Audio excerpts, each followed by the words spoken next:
দাদা হুজুর নবী আসা বন্ধ বলে দাদা হুজুর নবী হয়নি। নবীর দরজা যদি খোলা থাকতো দাদা হুজুর রহমতুল্লাহ আলাইহি তিনিও নবুয়াতের দরজা পেতেন।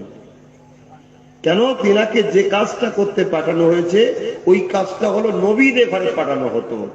নবীর দরজাটা বন্ধ বলেই তিনি মুজাদ্দিদ, নবী আর আসবে না।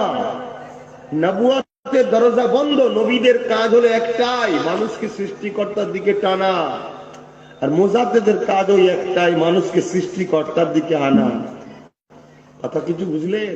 তাই দাদা হুজুর রহমাতুল্লাহ আলাইহি এত বড় হাসবি, আরে ওলি না, ওলি তো তৈরি করার কারখানা দাদা হুজুর ছিল। জোরে বলুন সুবহানাল্লাহ। আজও তোমাদের বাপ যুবক গুণ, তোমাদের বাপ দাদা হুজুরকে স্বচক্ষে দেখে না তো কি হয়েছে? তার দরবারে গিয়ে তার আওলাদদেরকে ধরে ধরে তোমার বাপ গুলো ওলি হয়ে গেছে। তুমি আছো কোথায়?